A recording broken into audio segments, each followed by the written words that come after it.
You're listening to Autumn on the Air, the weekly podcast that brings you conversations about the impact of research commercialization and the people who make it happen. Join us for interviews with patent and licensing professionals, innovators, entrepreneurs, and tech transfer leaders on the issues and trends that matter most.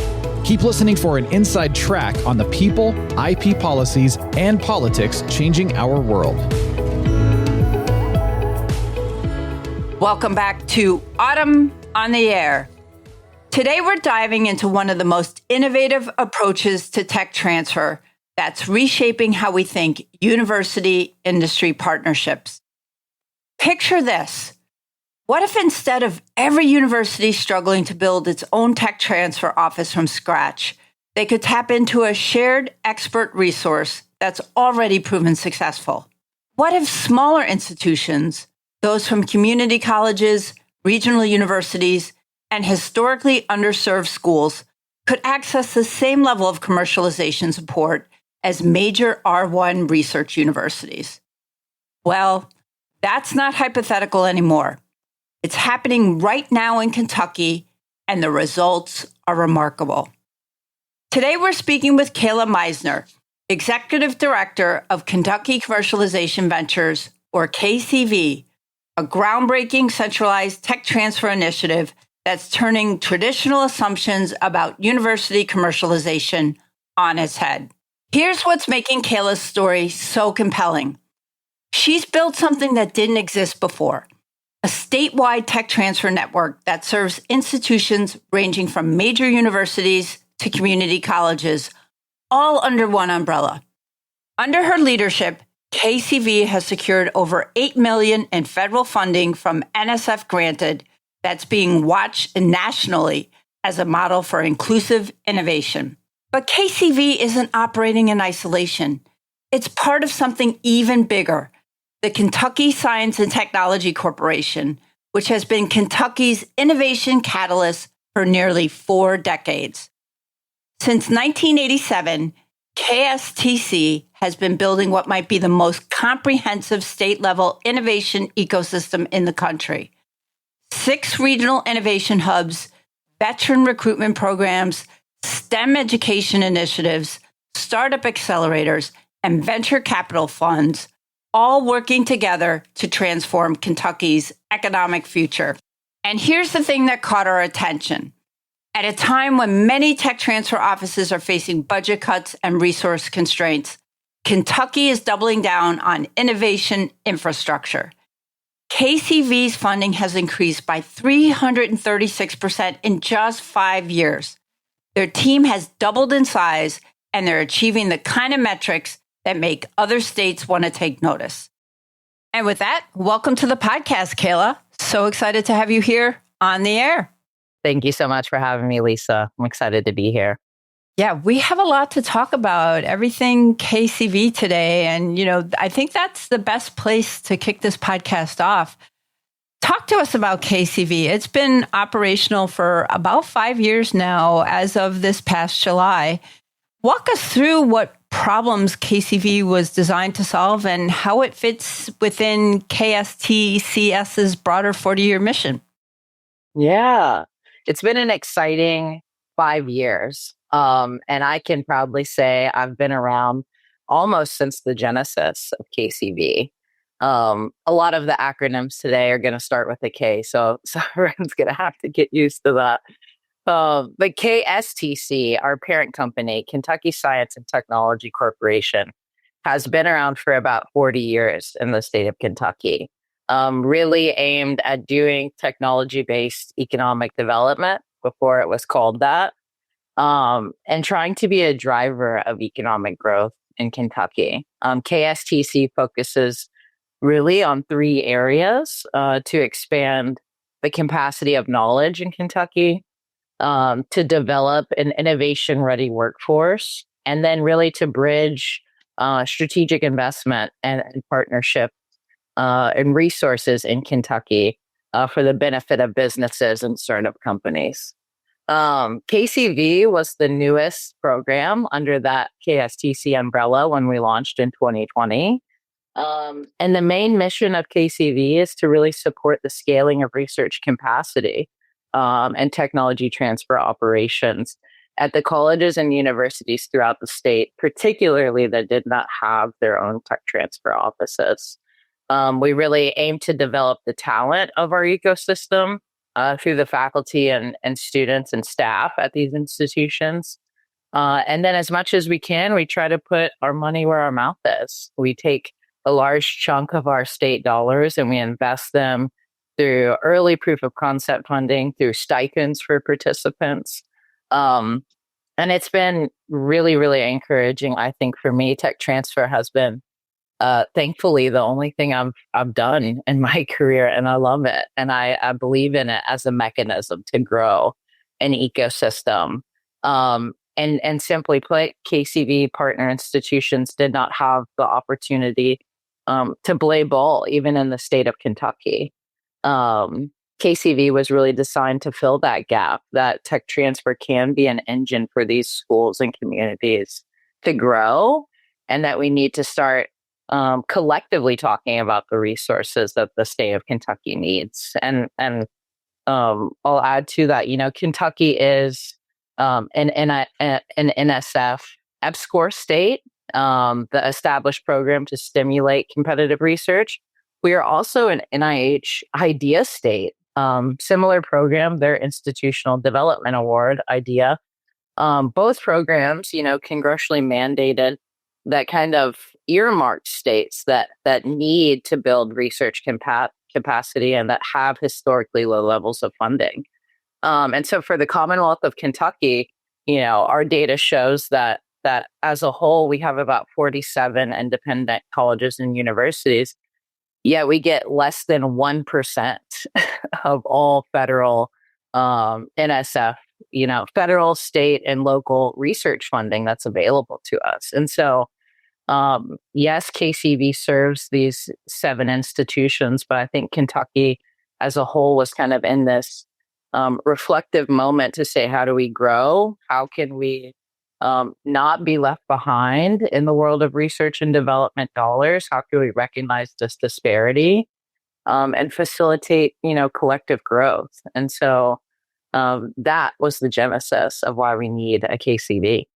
Yeah, it's really been incredible what you've been able to grow there. And, we're going to get into a lot of the specifics today, but maybe another kind of like high level question that comes to mind is, you have this centralized model. How does this work when you're serving institutions that traditionally might handle their tech transfer internally? And how did this kind of collaborative approach get its beginning?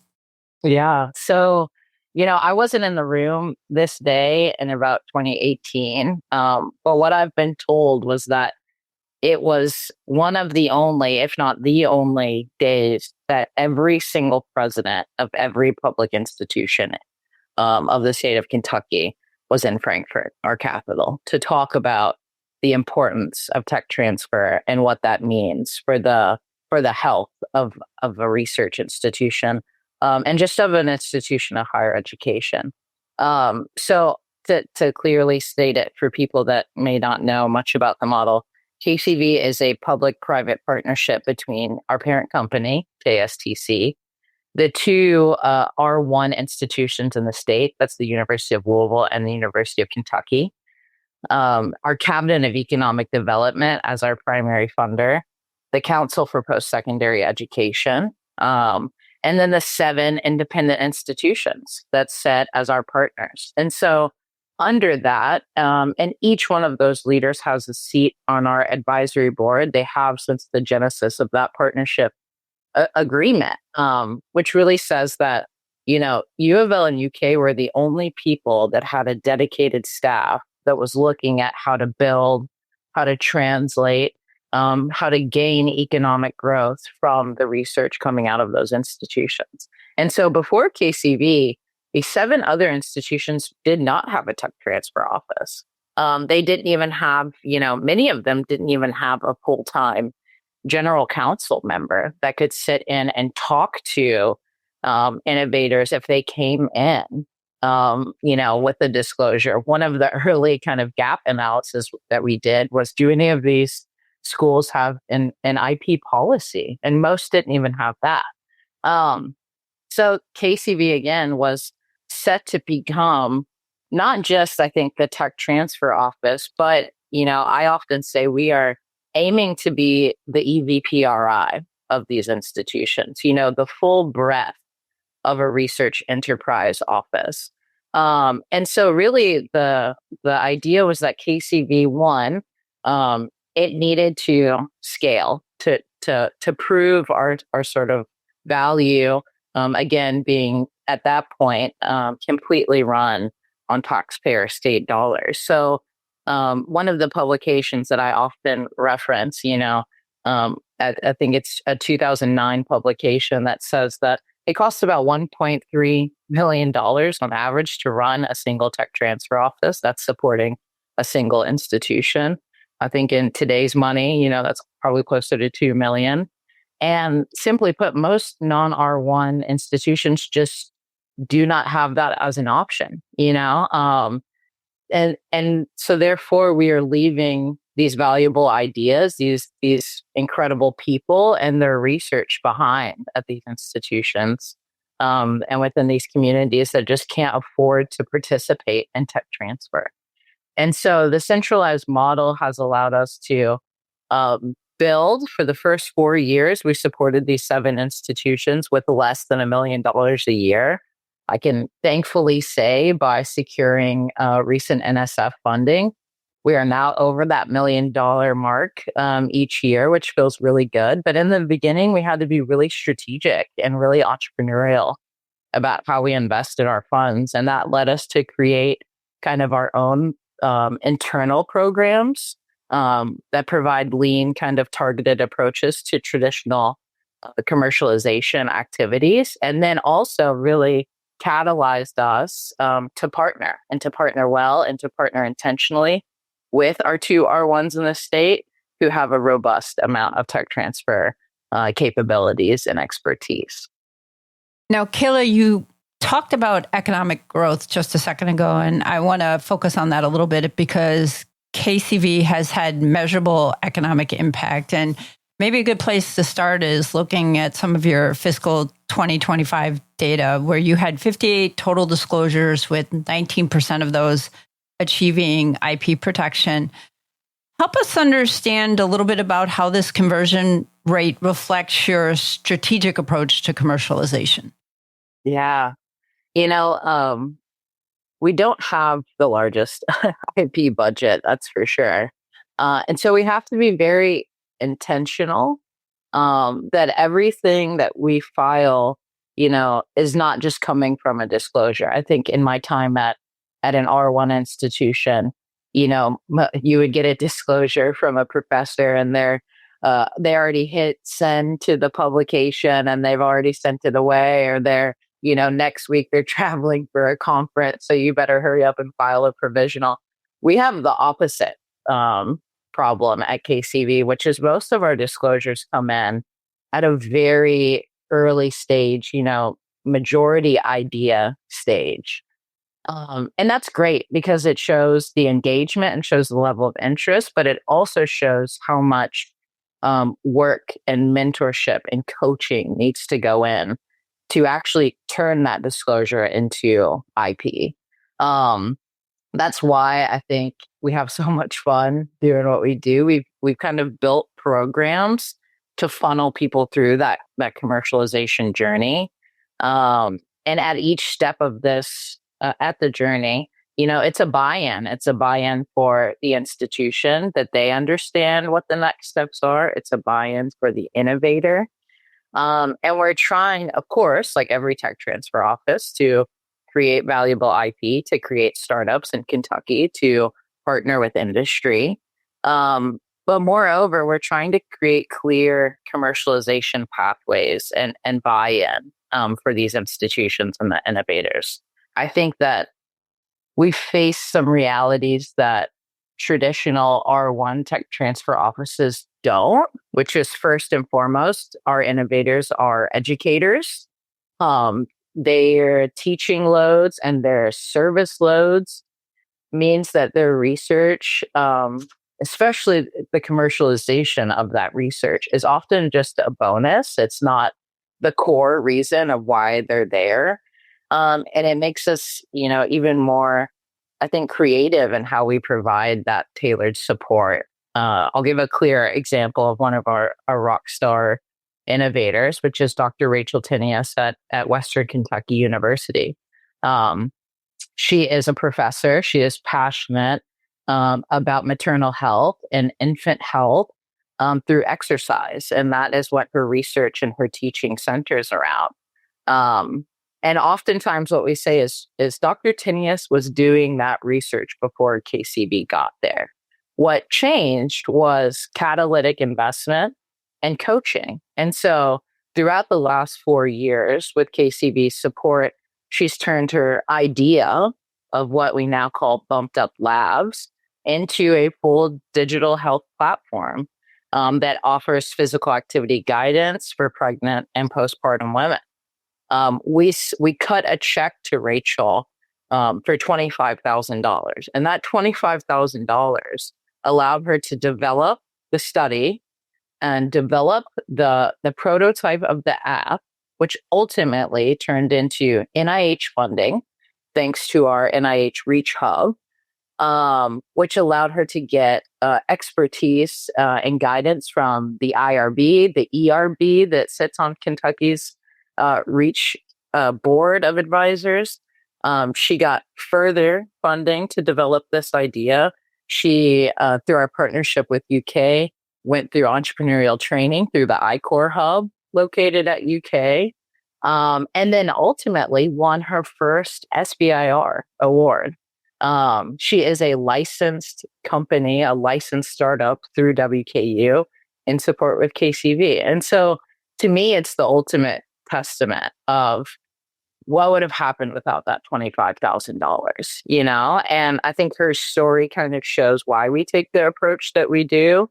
If we have just pushed her to file a patent and sent WKU, an invoice for a couple $1,000s, I don't think we would have built that trust and that readiness on both sides. And I think this strategic investment, this coaching, and all tech transfer offices do that. They get very invested in the person, and what is it that innovator wants. And we see Rachel as actively proving that this can be done.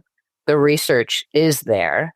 It is waiting for tech transfer professionals to be able to identify and help develop it, and that there can be really real commercialization success that come from institutions that have historically not had these resources. So it's really empowering and encouraging. Yeah, that's a tremendous story. And, something like that might also be turned away by a tech transfer office because you're thinking about commercialization value of something like that. So I think that's a great story about engagement and collaborative working together. And, I did want to turn and ask you about your 32.5% conversion rate from your Innovation Fellowship into other KCV programs. What does this pipeline tell us about building an innovation culture at partner institutions? The fellowship is very, very close to my heart. It was actually the first program that I got to launch when I was in the licensing manager role at KCV. So we have, as I mentioned, we have this partnership with U of L and UK. Both are EPSCoR accredited, training hubs. And I would get a KCV innovator in the door. I would give them the pitch on, why they're going to do EPSCoR, how valuable it's going to be. It's going to set them up to, compete nationally and get some non-dilutive funding and all of this. And the U of L and UK teams that teach EPSCoR are phenomenal. So it is nothing to do with that. But we noticed early on that a lot of our innovators who would jump straight into EPSCoR, they would either drop out of the program altogether, or after the program, they would, for lack of better terms, ghost me. And And after some times and some honest conversation, what we heard time and time again was that program was too advanced for where they were. Even using the IP language. Again, at that stage, they have an idea. They don't have a patent or copyright.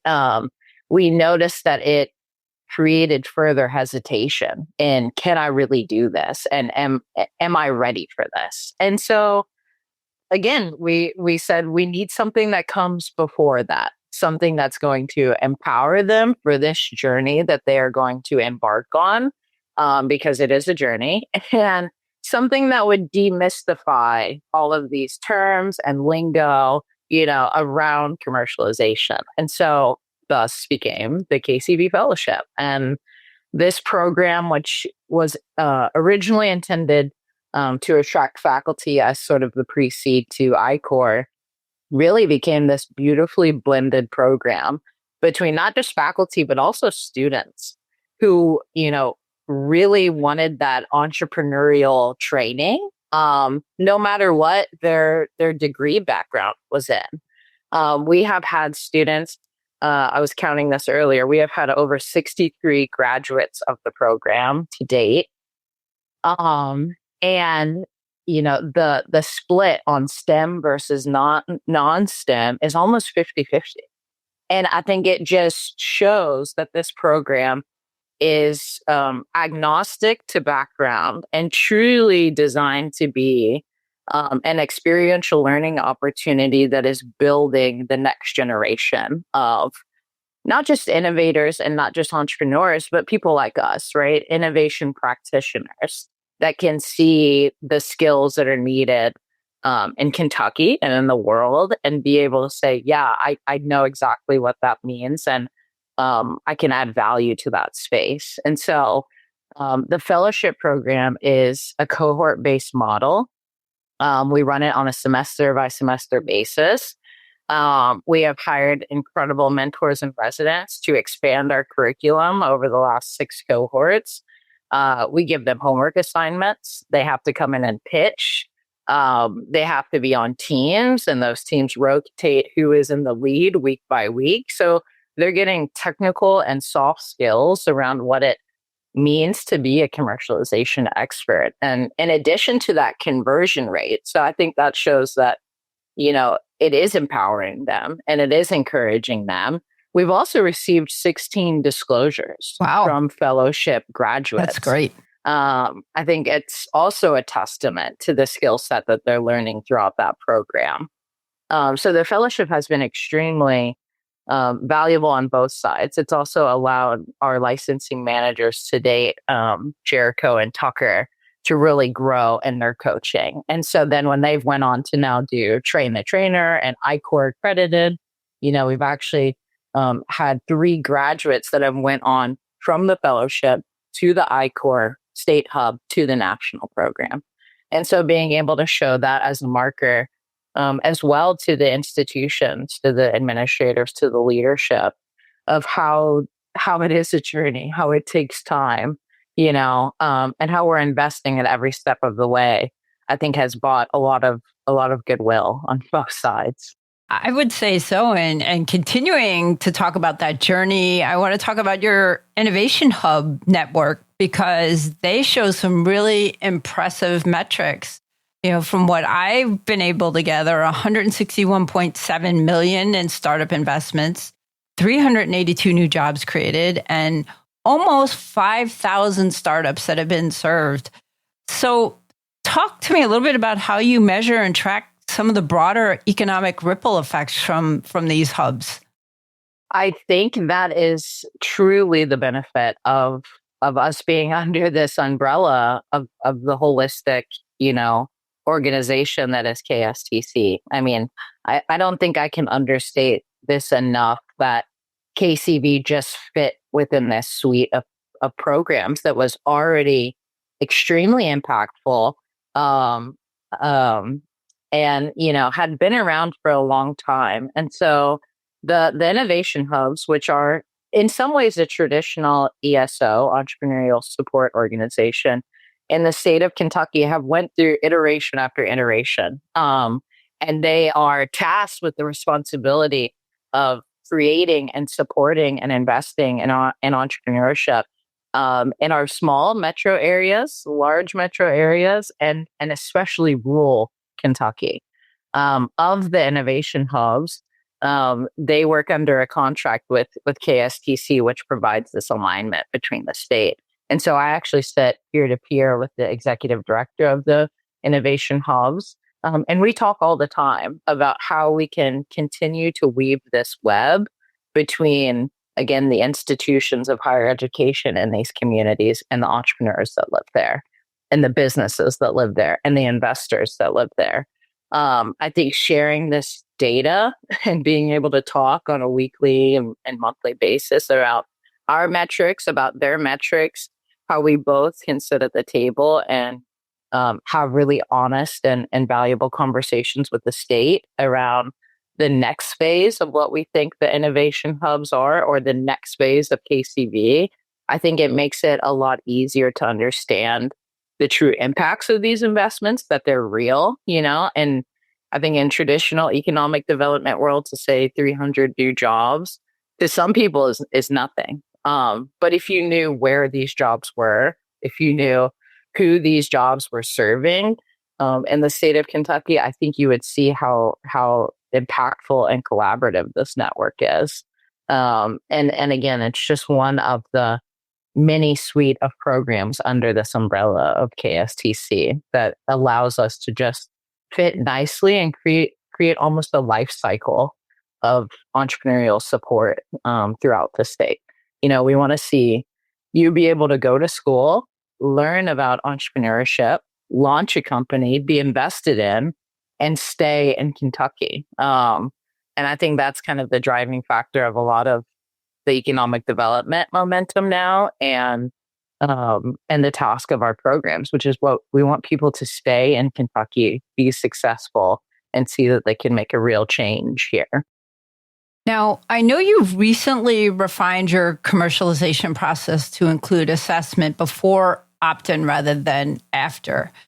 So what drove this change, and what are you learning about creating mutual buy-in between KCV institutions and innovators? Yeah, 5 years into KCV, and I think we still embrace this entrepreneurial spirit of the program and of the company. We try to iterate and we try to adapt.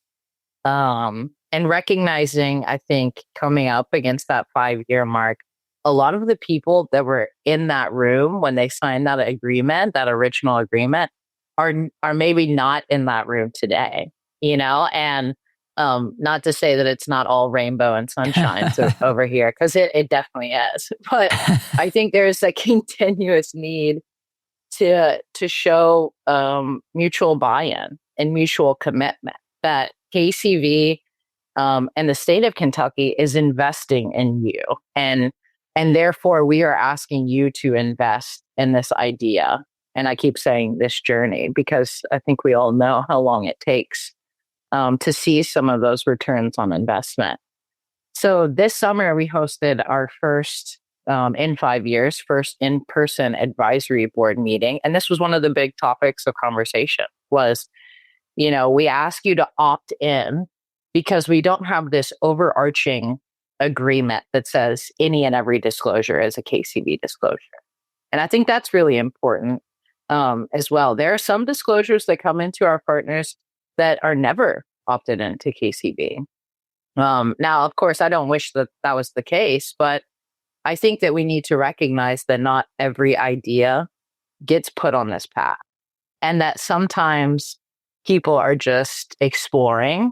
Sometimes they just need a thought partner or someone that they can vent to, And so we shifted to doing the assessment first, I think, because we want to show them the suite of programs that makes you eligible when you opt into KCV, that these are built on best practices, that we use, expensive gold standard software, that the expertise of our team is extremely valuable. And sitting down for an hour with Jericho or Tucker.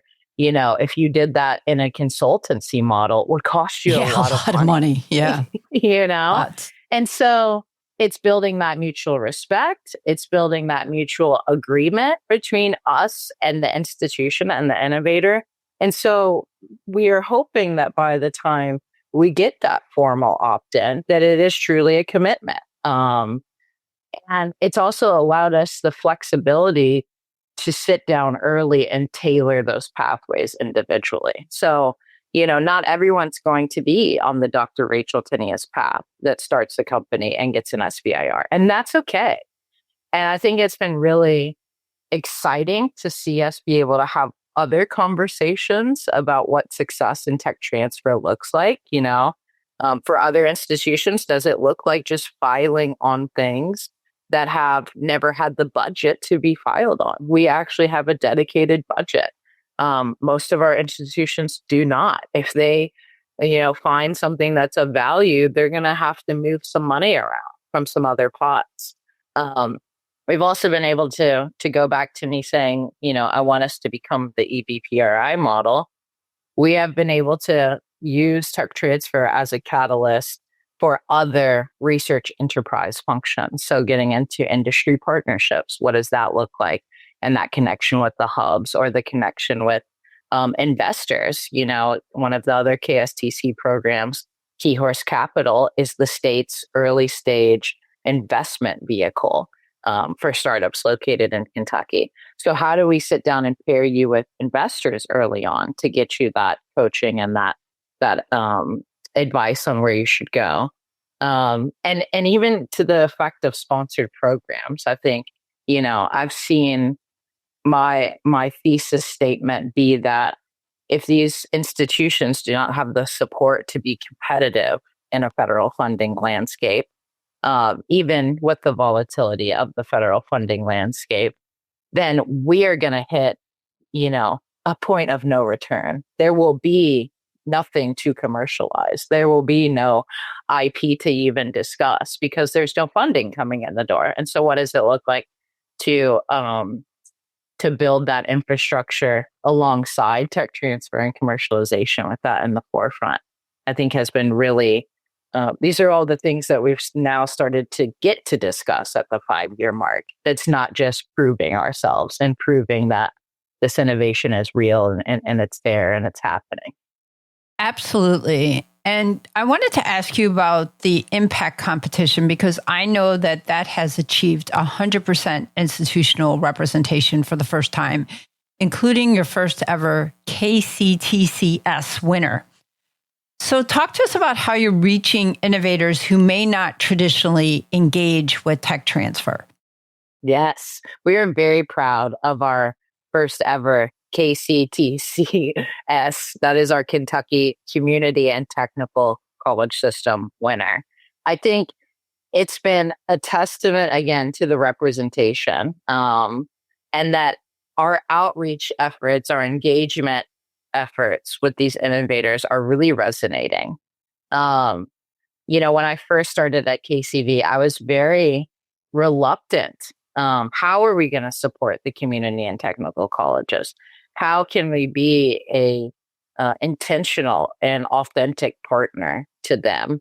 When again, you look at, the non-R1s who barely have any research in their faculty position. And then you go to a community and technical college where research for most is non-existent.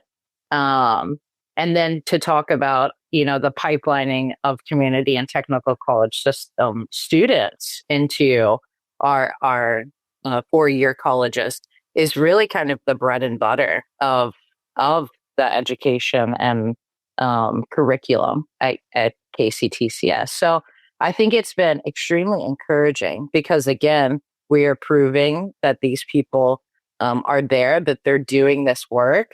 A lot of our community and technical colleges partner extremely well with the communities surrounding them. And so they have expertise and connections to companies and to people that, again, I think were untapped potential. And so Dr. Phillips from our Henderson Community College has kind of showed us that, yes, you can actually have a successful research. You can engage, associate level students. You can engage non-traditional students in research. It might not look like the research at a traditional R1. And then we take these applications and we have an external advisory board that grades and ranks them. And so we did not hand select the winners of the impact competition. This was people made up of our community who, again, I think see the need, see that this funding can be catalytic, to go back to the Rachel Tinius example, and that someone at a community college is more than deserving of that opportunity and that chance. So I think it's been really encouraging, not just for the KCTCS system as our partners, but for us as well. And what does tech transfer look like in a community college system? Absolutely. And I wanted to ask you now about KCV EDGE, and in particular, your $8.25 million NSF granted EDGE award, because I know that award specifically targets inequities in research funding. So I'm curious, what are some of the systemic barriers your assessment revealed at partner institutions like KSU, NKU, and Morehead State? I cannot emphasize enough human capital, and human expertise. So when we applied for EDGE, as I hinted to earlier, which was, I saw this need first to diversify our funding from just being state funded to get federal funding, I think would really validate that the state was making a good investment. And so that was charge number one. But charge number two, as I kind of alluded to, was that we're going to reach this tipping point where we have talked to all the people that have current funding awards. We have talked to all the people that, have tried and maybe failed to get new funding awards. But as an EPSCoR state, IDEA state, we just don't have the bank, the reserves of federal funding coming in that are going to continue to fuel the commercialization pipeline. And so what would it look like for KCV to go out to lead an infrastructure award and to try to help to get more federal funding in the door? And so the first thing I did was kind of start customer discovery with our KCV champions. Those are administrative leaders, their leadership, their offices that they oversee, and say, what is kind of the chicken and the egg for federal funding? And what are some of the barriers that you face? And I found out time and time again that it was people. We can't help enough people. We can't service enough faculty members that want our help to go after funding. So a lot of times they end up getting the bare minimum and going at it alone or from whatever, status they can. And it becomes this reoccurring cycle of we're not investing the time and capacity building that we need to grow our competitiveness in a federal funding sector. And for that reason, we're not getting federal funds in the door. And so how do you disrupt it? What I think really made it clear for me was when we went to Kentucky State. So Kentucky State is our land grant HBCU in the state of Kentucky. It's our only public HBCU in the state of Kentucky. And Kentucky State is ranked third in all research expenditures in the state, and actually 21st amongst all HBCUs as of FY 2021. Yet their Office of Sponsored Programs had 2 full-time employees. I mean, how do you even put into words the understaffing and the stress that was placed on them? And in that year, FY21, which is when we started collecting this data, they supported 62 grant proposals, which resulted in $43 million in 1 year from 2 full-time staff. I mean, it's incredible.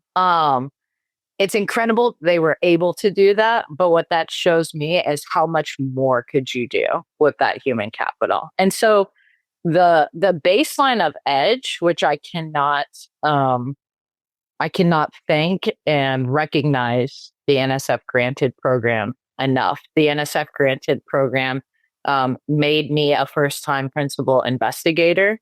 The granted program has invested in the infrastructure and the needs that service a research enterprise that I have never personally seen come out of any other funding solicitation. I think the granted program was aimed for places like Kentucky and institutions like Kentucky State, which says you have so much potential. And we need to be able to invest in what it is you need, which is people, software, and professional development. And that is kind of the core of our shared services of EDGE. We are able to give 3 institutions who had homegrown systems, Excel and web-based platforms that were built decades ago, onto gold standard grants management software. We are paying for first-time certifications to things like Impura and SRA for professionals who have been doing this work for years, if not decades, without the dedicated professional development that they needed. And I think even, to go back to those conversations at KSU, it is the capacity that they need to compete and that they deserve. And it's going to continue to pay dividends to how the school can grow to be more resilient. And it's been a fantastic partnership. I think I have learned a lot. If you would have told me 5 years ago, you're going to be leading a grant that's facing sponsored programs and, diving deep into the world of sponsored programs, I would have probably laughed. But I think the more and more you get entrenched in tech transfer, you see that it is all dependent on all of these other facets of the enterprise. And the more and more we can start to engage and compete and build those other facets, the more we're going to be successful and our partners are going to be successful. Now, you mentioned these shared scale services being central to KCV EDGE. How does this model create some competitive advantages for smaller institutions that larger R1 institutions might overlook? Yes. At large R1s, you often see, centers, facilities that are fully dedicated to the research development enterprise. At our regional institutions, emerging research institutions, rural, teach first institutions, our innovators wear many hats, and so do the administrators.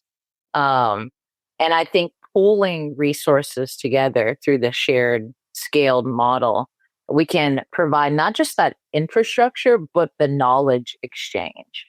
We have some schools that do one piece of this pre-award or post-award really well. And now, thanks to KCV, they can share their best practices with another Kentucky institution. We have other institutions that are great at undergraduate research. And I think that's been an area that has been extremely exciting and new to me, in the world of tech transfer. Usually we see kind of the PhD, even master's track and above. You might get disclosures from someone who's being mentored at their master's or PhD level from their faculty lead.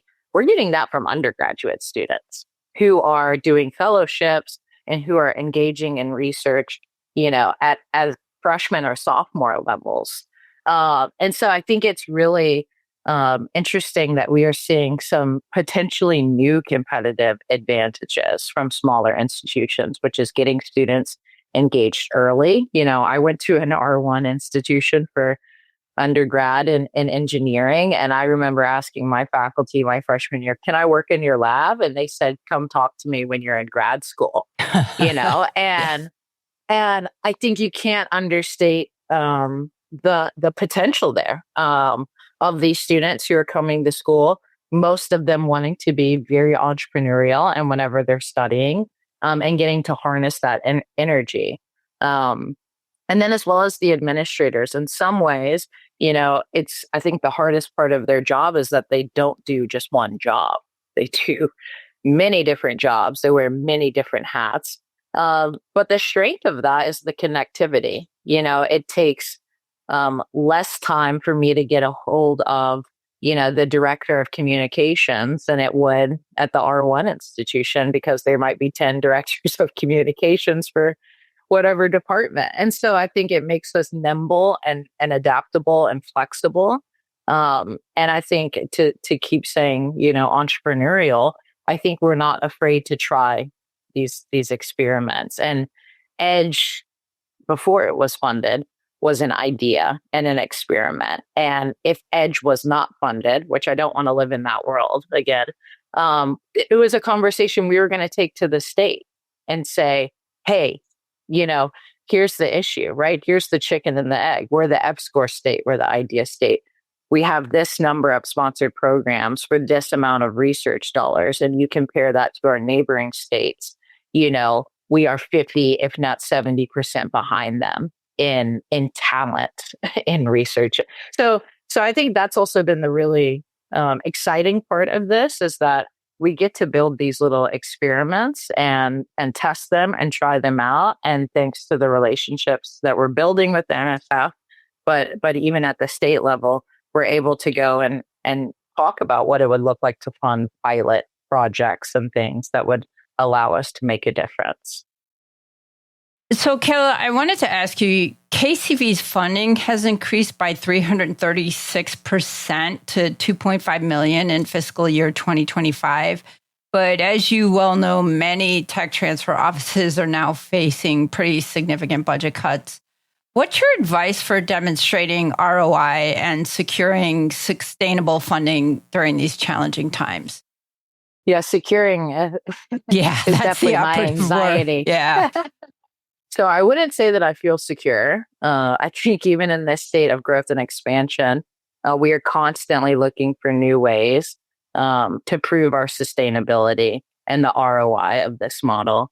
And in that, I feel like it's lit this fire in me to build coalitions. And so we have not only diversified our funding, but have diversified the partnerships that KCV has. One of them being through the University of Kentucky, they were awarded an NSF Engine Development Award that kind of tied Kentucky as the state and Tennessee together. And through that, I was able to meet amazing people at Launch Tennessee, kind of a sister organization to KSTC that serves Tennessee innovators and entrepreneurs. And our project throughout that NSF engine was to create a Tennessee KCV. And we did that. We helped Tennessee launch their TTAC, which is a very KCV-inspired program. We were able to get funding from that program. And then we were able to get follow-on funding by going through a regional leadership program as this project that we are now calling MITTEN, the Multi-Institutional Tech Transfer Network. And part of that coalition building was to actually interview other tech transfer directors, interview other regions. We have some traditional economic development engines that are tied with their institutions. If you think of the Wisconsin WARF system or the Research Triangle Park system, right? And talk to them and say, how did you do this? And how did you continue to prove your own ROI and sustainability? And so I think we have not been shy about, one, we absolutely want to fly this flag, that this works, that this consortium model works. And that, yes, you can actually make money and try to make the world a better place, which might seem contradictory at times. But I think it's been really encouraging that through MITTEN, through these conversations, we're seeing how other states do it. And we're also being able to go and go back and ask our state, okay, if KCV were to grow next year, what would be the next thing we would want to add or do? So it's been really informative and exciting.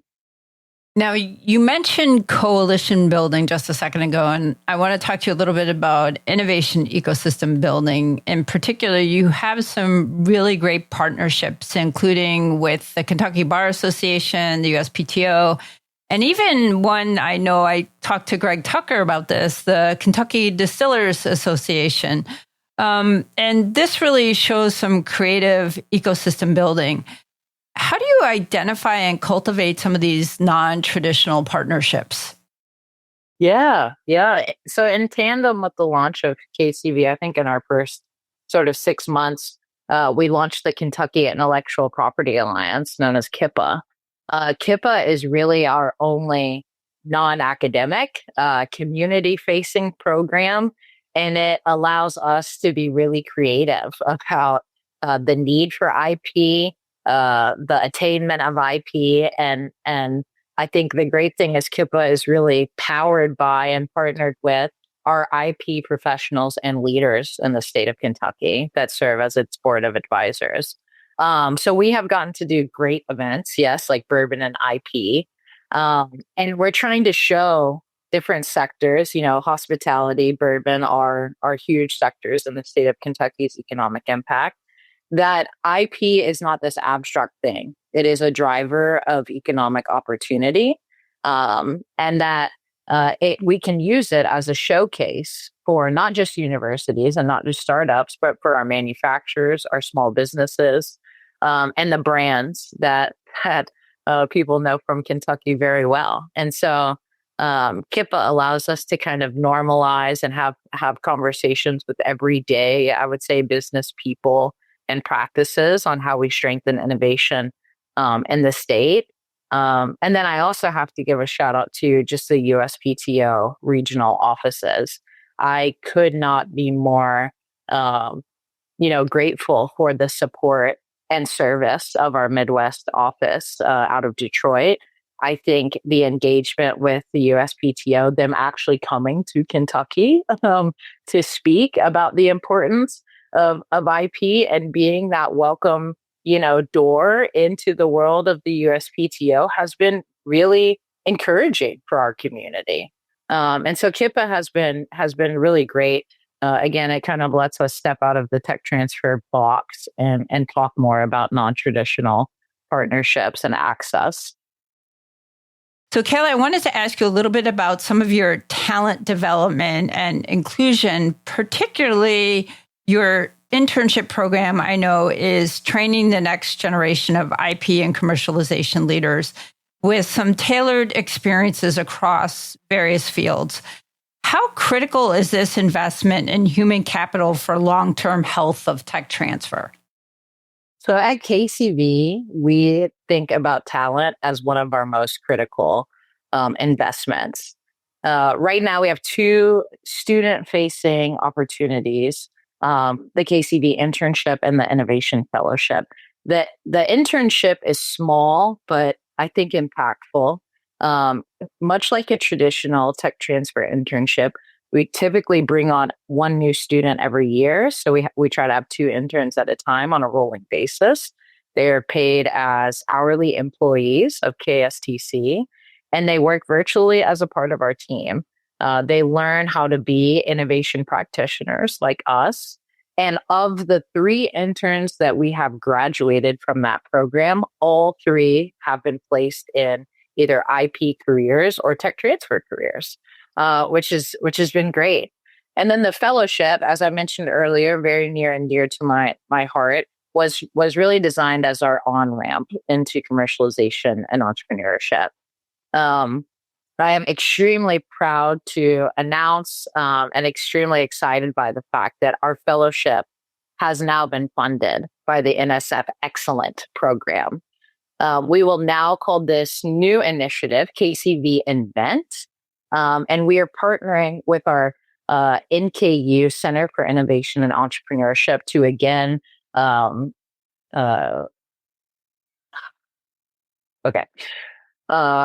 this new initiative called KCV Invent is a partnership between KCV and the Northern Kentucky University Center for Innovation and Entrepreneurship. where we will again iterate that curriculum to grow a very skilled talent pool of students that can fuel high growth, high tech startups in Kentucky. This is very exciting for us because we have seen those 63 graduates, of the fellowship program go on. And the next question, if they don't go to EPSCoR, is what can I do with this? And now we have that chance, we have that opportunity. So students will be able to take our fellowship as the prerequisite, the pre-training. And then, thanks to the NSF funding, we will be able to actually pay for a full internship for those students to pipeline into Kentucky-based startup companies. Again, going back to that KSTC life cycle of innovation and entrepreneurship, the companies that have gotten SBIR funded, the companies that work with our innovation hubs, the companies that have been invested in by Key Horse Capital, those will be the first up to bat as high potential startups. And we will be able to pay fully for that student to have a 1.5 year long internship if their timing, allows for it. It's not just a win for the students. It's a win for KSTC portfolio companies. It's a win for the state. And it's a win for that startup who's getting that talent acquisition, usually at a critical point in that valley of death when they can't afford to pay for it themselves. So we're hoping that this, again, scales our companies and scales our ecosystem, and that we can continue to reinvest in the talent needed to fuel the startups here in Kentucky. So I'm very, very excited. And again, very, very thankful to the NSF for taking a chance on KCV in Kentucky. So I wanted to ask you a little bit about scaling and replication, particularly if there was another state or region, people from other, regions listening to this podcast that wanted to implement something similar to the KCV model. What would be your top 3 recommendations for getting started? Yeah, I would say my number 1 recommendation is building that relationship with your state economic development agency. This is where that conversation started for KCV, was really securing that state investment and that state buy-in. Again, I don't want to live in a world in which we aren't funded by the NSF, but I think we would not have gotten that NSF funding if the federal government could not see that Kentucky was bought into this success and to proving the impact and leveraging as much private and public money as we can. So that's 1. 2, I think is the gap analysis. Again, a lot of people, a lot of data went into what we are missing out on.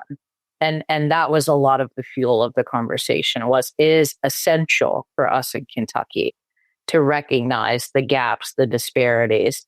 It is no coincidence that our 2 R1 institutions are located in the most robust metro areas of Kentucky. And that we need to look at how we are going to grow as an entire state to address these needs. And then number 3 is the governance. I think that's been the secret sauce that we've, helped Tennessee with and kind of a head start. I think that was what took years and years. I think that was probably what people were, negotiating in that room in Frankfurt all those years ago was who gets to build the governance and who gets to own it. I think it was a great thing that KCV was placed within the state's economic development leader organization, which is KSTC. I think an effort like this cannot be something that an R1 just does. I think it will not create that trust and buy-in with the other non-R1 institutions because it will continue to look like the big brother is just telling us what to do, And so I do think that figuring out that governance early on, who's going to own this thing, who's going to hire those people, and making sure that there is a clear ROI for everyone that comes to the table. There is an ROI for our R1s. They do get funding from participating in KCV. There is ROI from the state as I promise them that we're going to go out and get more money, right? And we're going to fly this flag and tell everyone Kentucky is leading in this effort. So yeah, those are my 3 top recommendations: is get the state behind you, do that gap analysis, be able to clearly tell the legislatures, this is what we're leaving behind, and figure out that governance early. Now, Kayla, from a personal perspective, as someone who's built this program essentially from the ground up, what has surprised you the most about this centralized tech transfer model? In many ways, that it works and it works so well. I don't think I can understate it. I'm not trying to be biased or sell anyone a dream. I think it works really well. I think it's allowed us, again, to be flexible and to really have honest conversations about what it is that Kentucky needs, how these institutions grow. We are a collective, but each institution really speaks for itself. And I think having at the central value to this is this co-creation, that each institution can grow in their strength and we can all grow together. I used to always say, Kentucky ideas will solve Kentucky problems, and Kentucky's problems are the world's problems. And I really believe that. I think we are seeing different kinds of innovation. We are seeing different pathways to innovation. We are proving that innovation is everywhere. And I think what fires me up is, are we giving everyone the chance to participate? And that is my main mission of KCV. So it's been extremely encouraging. It's never felt so good to be just one piece of the machine, but it does. It feels really, really good. And I do feel like we're changing the Kentucky landscape for the better. I think you definitely are changing it for the better. You guys have done an incredible job. And as the podcast comes to a close, Kayla, I wanted to ask you, what gives you the most optimism about the future of university-driven innovation, particularly in serving institutions that have been historically underrepresented in tech transfer success stories?